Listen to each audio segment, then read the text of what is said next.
I woke up to the sound of my wife telling a doctor that 34 years was long enough, and that she'd rather remember me the way I used to be. That single sentence saved my life, and ended hers as she knew it. But I'm getting ahead of myself. My name's Walter Combs. I'm 63 years old. I live outside Asheville, North Carolina, in a house I built with my own hands on 11 acres off Bent Creek Road. Started a commercial HVAC company back in 1994, Combs Mechanical Services, out of the bed of a Ford pickup. By last year, we had 52 employees, contracts with half the hospitals and school districts in Buncombe County, and enough steady work that I hadn't had to bid a job in a decade. I say had. We'll get to why. My wife, Denise, 59, married 34 years this coming spring. My son, Bradley, 31, title of operations manager, though what that meant in practice was mostly showing up late and leaving early. My daughter, Michelle, 27, lived across town, worked part-time at a salon, called me when her car needed a repair or her rent needed covering. And then there was Tyler, 33, my stepson. Denise had him before we met, back when she was 19, and the boy's father had already disappeared to Tennessee with somebody else. I raised Tyler from the time he could barely walk, coached his little league team, paid for his braces, his truck, his first year of community college when his real father wouldn't return a phone call. Never adopted him on paper. His father was still alive somewhere, technically, and it never seemed to matter. It mattered to Tyler what I did, not what a piece of paper said. I made him shop foreman, trusted him with keys to every truck we owned. It was a Thursday in September when my life ended and started over in the same afternoon. I'd been up on a rooftop unit at the Buncombe Regional Medical Center Annex, the coldest one in the county because the compressor kept icing over and nobody could figure out why, and I finally figured it out myself at 4 that afternoon. Felt good about it. Drove home on Highway 191 with the windows down. Never saw the log truck that crossed the center line. They told me later it was doing 60 in a 45. Hit me driver's side, spun the truck twice, put me through a guardrail. The paramedics said the only reason I was breathing when they got there was the seatbelt and pure stubbornness. I woke up, partly, 4 days later, and I have spent every day since wishing I hadn't heard what I heard in between. Hey, thank you for tuning in. Hit that subscribe button if you're new here, and drop a comment letting me know where you're watching from tonight, because this one's going to take a turn you won't see coming. Here's something nobody explains to you about a coma. It isn't sleep. Sleep, you rest. This was more like being buried alive with your ears still working. I could hear the machines. I could hear footsteps. I could hear every single word spoken 2 feet from my face, and I could not so much as twitch a finger to stop any of it. Mission Regional, ICU, 4th floor. I know because a nurse said it out loud on day 2, checking my chart against a clipboard. The first voice I really locked onto was Denise's, and a doctor's, murmuring low like they thought that made a difference. His vitals are stable, the doctor said. Swelling's going down. We're hopeful, but full recovery could take weeks, and there's no way to know yet what kind of recovery we're talking about. A pause. Then Denise, quiet, careful, like she'd rehearsed the words in the parking lot. If it comes to more machines. If his heart stops again. I don't think I want you to bring him back. The doctor asked her to clarify. I've watched my mother go through years of this, Denise said. Walter would never want to live like that. He told me once, hooked up to tubes isn't living. I had never said that sentence in my life. Not once, not to her, not to anybody. I felt something in my chest fold in on itself, and I made myself lie there. Don't move. Don't react. Just listen. That single decision is the only reason any of what follows happened the way it did. Bradley was there too, I realized, because he spoke next, fast, like he was worried the silence would let someone change their mind. Dad wouldn't want to be a vegetable. Mom's right. He always said quality of life matters more than just being alive. Quality of life. From a boy who hadn't asked me a single question about my life in 5 years that didn't end with a dollar amount. He's 63, Denise added, to the doctor, like it explained something. He's had a good, full run. He built something. He wouldn't want us watching him suffer for our sake. A good, full run. Like I was a marathon somebody had already timed and logged. They came back that night, all 3 of them. I heard the door, heard a chair scrape, heard the specific crinkle of a gas station snack bag, which I'd bet money was Bradley's. Michelle spoke first. He looks so small. The doctor thinks maybe another week or two, Denise said. Michelle exhaled, hard, the kind of sigh that means inconvenience, not grief. I've got the Henderson wedding this weekend, Mom. I'm doing hair for 6 bridesmaids. I can't keep driving out here. Your father is lying in a hospital bed, and you're worried about bridesmaids. Nobody's asking you to be here every day, Bradley said, and Michelle cut him off. He wasn't exactly here for me either, was he? Every recital, everything, it was always a job site, always some emergency call. She wasn't entirely wrong. I know that now. I was building something for all of them, and building takes time away from the people it's for. But I never once thought it would be used against me while I couldn't defend myself. Then Tyler spoke, and his voice had that same steady, board meeting calm it always carried. He wouldn't want to be kept going just so we feel better about ourselves. I think we all know that. Exactly, Bradley said, and then, quieter, like he thought quiet made it disappear into the air instead of into my ears, once probate clears, the trust distributes. I saw the numbers in his desk back in the spring. I know roughly what's coming to me. Bradley. Denise's voice, sharp, a warning. Not here. Silence. Once probate clears, the trust distributes. My 31-year-old son had gone through my private files and already penciled my death onto a calendar, 3 feet from where I lay listening to him do the math. Over the next several days, I heard things I will spend the rest of my life trying to unhear. I heard Bradley on his phone in the hallway, thinking I was too far under to register it. Yeah, doesn't look good. Listen, look into that lake lot out on Lake Julian, the one that came up for sale. I'll have money coming soon. Money coming soon. From his father, who was still breathing in the next room. I heard Michelle tell Denise that the house on Bent Creek was way too much for one person, and maybe it made sense to think about something smaller, once things settled. Once things settled, like I was weather passing through. And I heard Tyler, quiet, efficient Tyler, the boy I taught to change oil and read a torque wrench, tell Denise. And I remember this word for word because it lodged itself somewhere permanent. The sooner the estate's handled, the cleaner the transition at the shop. I already know where everything is. I bet you do, Tyler. I didn't know yet how much that sentence would come to mean, but something in my gut went cold and stayed there. Day 8. I opened my eyes for real. A nurse actually yelled, which I gather is a good sign in that line of work. Doctors came running, lights, questions. What's your name? What year is it? Can you squeeze my hand? I answered every one clean as a bell. Denise walked in 20 minutes later, and her face did something layered relief, genuinely. I'll give her that much. And underneath it, something that flickered and vanished so fast I almost decided I'd imagined it. She hugged me, cried real tears, said, I was so scared I'd lost you. I said, I know, sweetheart. I'm just glad to be back. Every word out of my mouth from that second forward was a performance, and for the first time in 34 years of marriage, that didn't bother me one bit. They sent me home 2 days later. Bradley carried my bag in like it weighed something. Michelle brought a potted plant she'd clearly grabbed off a shelf on the way, still had the price sticker on it. Tyler shook my hand and said, Don't even think about the shop, Walter. We've got it covered. Welcome back. Oh, I was back, and I had nothing in the world but time. There's a particular kind of stillness that settles over a man who knows something the whole room doesn't know he knows. I lived inside that stillness for the better part of a month. Coming home from Mission Regional felt like walking back onto a stage where the play had already been rewritten without me. Denise fussed with pillows.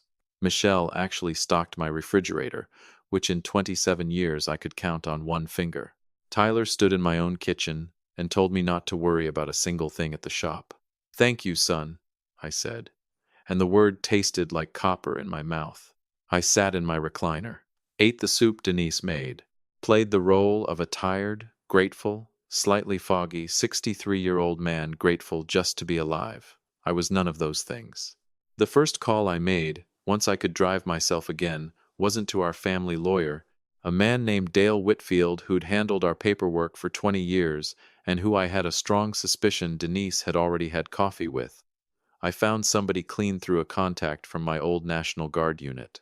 Her name was Carol Ann Pruitt, mid-50s, small office off Merrimon Avenue, no fancy waiting room because she didn't need one to convince anybody of anything. I sat across from her desk and said, I need to know if my family's been stealing from me, and I need you to start from the assumption that the answer is yes. She didn't blink. Then let's find out together. The second call went to a private investigator named Russ Delgado, who worked out of a converted garage in Weaverville and drove a Buick nobody would ever look at twice. I told him everything. The hospital, Bradley, and the lake lot. Tyler's. I know where everything is. Denise's voice telling a doctor not to bring me back. Russ wrote it all down without a flicker of expression, then asked how long Denise and I had been married. 34 years, I told him. He nodded slowly and kept writing. Week 3 is when it turned genuinely ugly. Carol Ann called me on a Tuesday morning while Denise was at her water aerobics class. Walter, she said, you need to come in, and you need to be sitting down. I drove myself for the first time since the wreck, same road, same curve where the log truck had come across the line, and didn't think twice about it, which surprised me. Parked behind her office. She had a file on her desk, the thickness of a phone book. Your shop foreman, she said, has been moving money out of Combs Mechanical for roughly 4 years. The total was $610,000. Padded vendor invoices, phantom equipment purchases, payments routed through a shell business called Blue Ridge Parts and Supply, registered 2 counties over, invisible unless somebody knew exactly where to look. He's your stepson? Carol Ann asked. Yes. There's a note here from an internal email we recovered. His reasoning, in his own words, was that he needed to protect himself in case the will didn't treat him the same as your biological kids. I sat with that a long moment. He did it because he was afraid I wouldn't take care of him. I had co-signed his truck loan, paid his community college tuition out of pocket, taken him turkey hunting every November since he was 9 years old, told him to his face more times than I can count, you're my son, full stop, no asterisk. And he robbed me anyway. There's more, Carol Ann said, because of course there was. Denise co-signed on 9 of these transactions. She has signing authority on the business accounts. Several of these transfers legally couldn't have gone through without her approval. My wife hadn't just stood at a hospital bed and asked a doctor to let me die quietly. She'd been signing off on her son stealing from the company I'd built out of the bed of a truck. I didn't cry. I want to be honest about that. I sat in Carol Ann Pruitt's office off Merrimon Avenue and felt a door swing shut somewhere inside me, slow and final. The lake lot, I said. Tell me about the lake lot. Months before the wreck, it turned out, with Denise's help every step of the way, Tyler had drawn up a forged power of attorney, her real signature paired with a forgery of mine that a document examiner later called not even a good attempt. The moment it looked like I might not walk out of that ICU, he'd moved fast, filed a fraudulent deed transfer at the County Register of Deeds, putting his name as co-owner on both the house on Bent Creek and the shop property out on Sweeten Creek Road. He was ready before you even crashed, Carol Ann said. This kind of document doesn't get drawn up overnight. Can we undo it? Yes. Our handwriting analysis is solid. The timeline's solid. I can have a lawsuit ready to file that strips his name off both deeds entirely. She paused. But the second we file, he knows we're on to him. Then we don't file yet, I said. When? She asked. I thought about Denise, cheerful over dinner one night, mentioning that our 34th anniversary was coming up and maybe we should finally do something for it, invite people, make a real evening of it. The Monday after the party, I said. Russ Delgado called 2 days after that. I was sitting on my own back porch watching the ridgeline go dark when my phone buzzed. You wanted to know about anything personal, he said. There's something. Tell me. His name's Craig Overby, 41. Runs the pottery studio she's been taking classes at out in Fairview.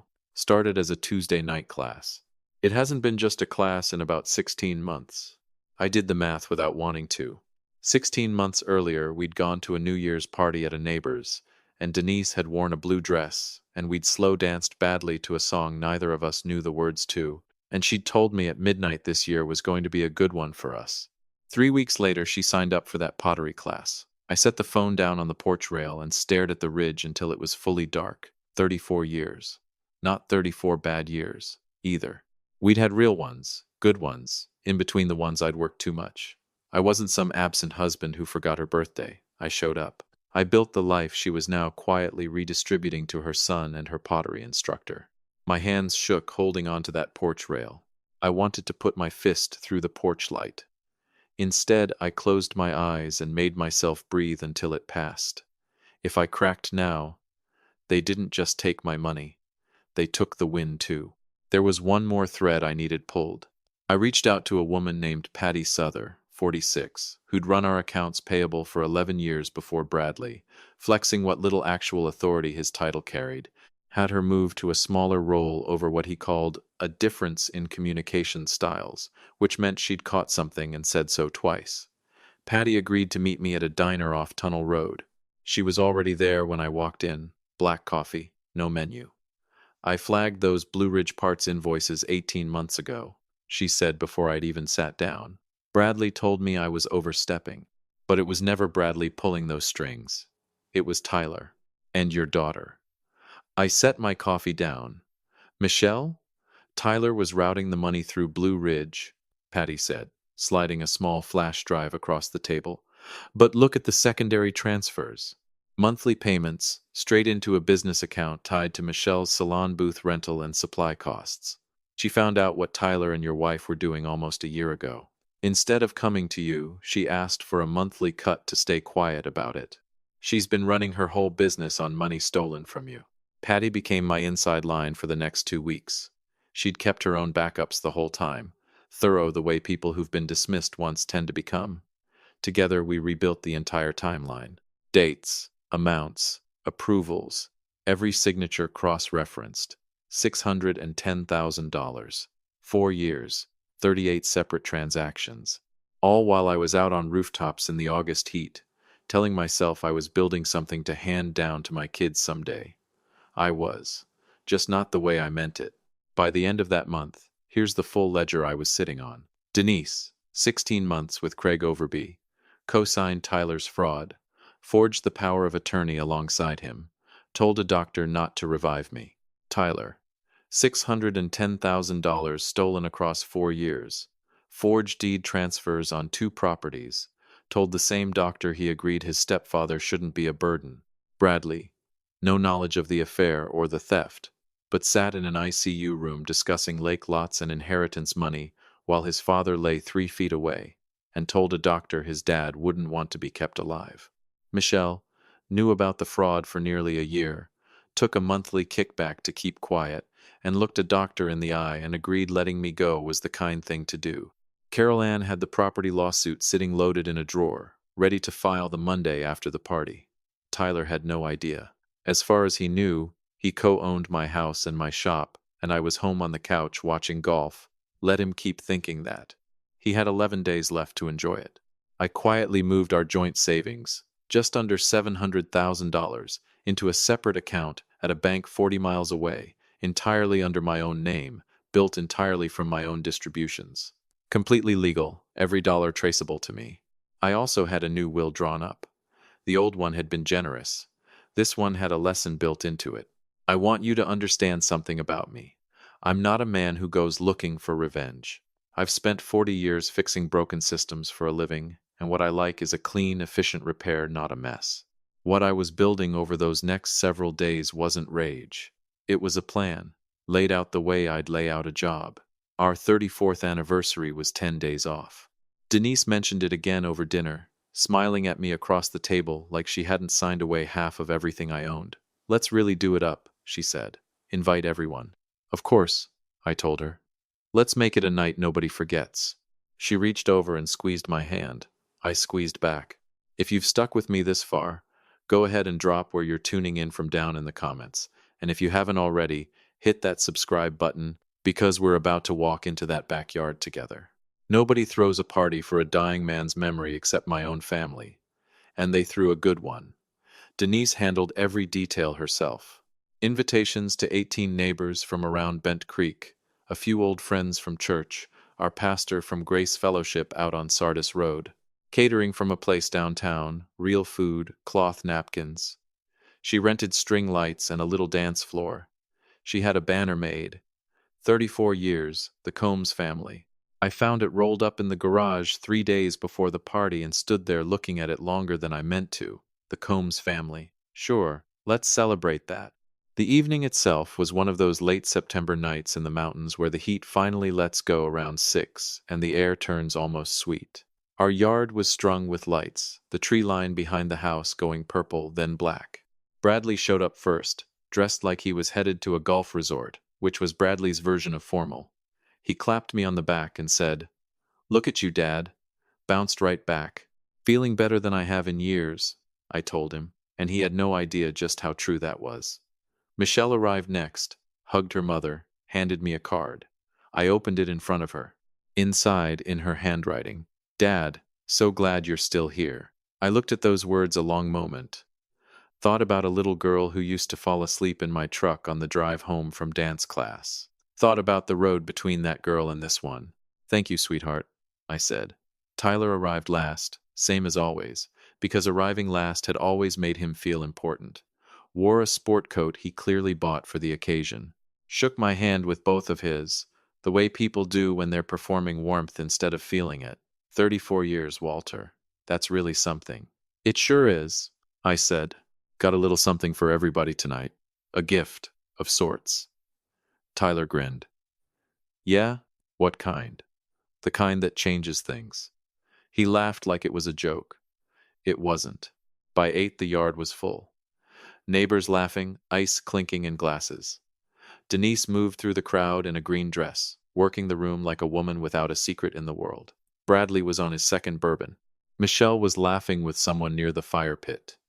Tyler was shaking hands like he was running for something, because that was who he'd always been. Carol Ann was parked 2 streets over in her own car, a folder on the passenger seat. Russ Delgado had already made a phone call that afternoon on my behalf. 2 Buncombe County Sheriff's deputies sat in an unmarked pickup a quarter-mile down the road. Everything was in position. I walked to the middle of the patio, picked up a fork, tapped my glass. The yard quieted down. Denise looked over and gave me that warm, public smile she'd always worn like a piece of jewelry. Bradley raised his glass. Michelle turned around. Tyler crossed his arms and watched. 18 neighbors. My pastor. My family. An audience. Good. 34 years. I started. That's a long stretch of road. You build things together. You make sacrifices you tell yourself are worth it, and most days you never even ask for the receipt. A few people nodded. Somebody near the back said, "That's the truth. Coming as close to dying as I did has a way of clearing your head." I went on. Lying in that hospital bed up at Mission, I didn't have much to do except listen. And think. And remember. Denise's smile stayed exactly where it was, but something behind her eyes shifted half an inch. She'd just felt the temperature drop. I heard things in that room I will never forget as long as I live. Things that changed me for good. And tonight, on our anniversary, in front of everybody who's watched us build this life together, I want to share what I learned.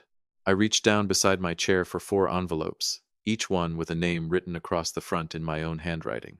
The whole yard went still. Tyler stepped forward first, drink still in his hand, wearing the loose, easy smile of a man expecting good news.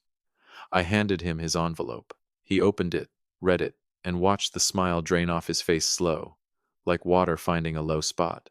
Inside was a full transcript, every word he'd said in that ICU room typed out clean. The Lake Lot comment. "I already know where everything is." Underneath that, a letter from Combs Mechanical, dated that Friday. "Tyler, effective immediately, your position is terminated. Your company truck needs to be returned by Monday morning." Beneath that, one more line. "And if you're wondering about the future, the new will leaves you exactly $1,000. Consider it a start on that lake lot." "Dad, I'm not done here," Michelle said, walking over slowly, arms crossed like the envelope might bite her. Inside, her section of the transcript, highlighted. He wasn't exactly here for me either. And underneath that, a printed photograph, hospital security footage, time-stamped the exact minute she'd told the doctor her father was suffering, and it was kinder to let him go. She stared at the photo, then at me. "Dad, I didn't mean—" "You meant every word," I said, steady. "And you knew about the money the whole time." "You knew, And you said nothing. Her mouth opened and nothing came out. Your name comes off the lease on the salon booth as of Monday. Same as your brother. $1,000 in the new will. Spend it however you'd like. Denise set her glass down very carefully on the table. She walked over, took her envelope in both hands, opened it. Inside, Russ Delgado's full surveillance report, 16 months of dates and locations. Craig Overby, the pottery studio out in Fairview, a motel off Tunnel Road on Wednesday afternoons. While I was running a company, she was simultaneously helping her son Rob. Beneath that, the forged power of attorney, her real signature next to a forgery of mine, and beneath that, divorce papers, already filed, already processed. She went white, not flushed, not tearful. The specific white of a body catching up to what the mind already knows. 34 years, I said quietly. And you couldn't give me 7 days. I never raised my voice tonight, and I'm not going to start now. You helped steal over $500,000 from a company I built by hand. You helped put another man's name on my own house while I couldn't so much as open my eyes. I paused. The divorce papers went in this week because of what your son took with your signature attached to it. My offer is the cabin up in Madison County, the one that needs a new roof. You can take it, or you can let a judge spend a morning reading through the fraud timeline instead. Your choice. Denise stood in her green dress. In the yard she decorated herself, surrounded by every friend she had absolutely nothing left to say. Tyler hadn't moved from the edge of the patio. Very still, sport coat suddenly looking like a costume on him. I didn't hand him a second envelope. I just looked at him. Your father couldn't be bothered to stick around, I said, and left your mother to raise you alone with nothing behind her. I married her when you were barely old enough for kindergarten, and I gave you a real home and a father who showed up, and eventually the keys to my own company. I coached your teams. I paid for your truck. I called you my son, and I meant it every single time I said it. My voice held level, but there was something underneath it that could have cut. And for 4 years you stole from me. $610,000, 38 transactions. And when I woke up alive, you were annoyed about it. Tyler's jaw tightened. Walter, whatever you think you've got. I don't think anything, I said. I know. I filed a criminal complaint for fraud and forgery with the Buncombe County Sheriff's Office 3 days ago. The warrant came through this morning. I glanced toward the side yard. Come on in. 2 deputies in plain clothes came through the gate. The yard made a sound I couldn't fully describe, somewhere between a gasp and a held breath let go all at once. Somebody's glass hit the patio stones. Bradley stumbled backward like he could physically put distance between himself and what was happening in front of him. One of the deputies said, "Tyler Combs?" Tyler looked at me one last time. Something in his face cracked open, not quite remorse, more like the specific look of a man who'd bet everything on somebody staying dead. You raised me like your own son, he said. Low, almost nothing at all. But it never felt like it toward the end. I did raise you like my own, I said. That part was never a lie. They walked him out through the side gate. The whole yard watched in dead silence. Denise had a hand over her mouth. Bradley was staring at his own shoes. Michelle was crying, real tears, though I couldn't have told you what exactly they were for anymore.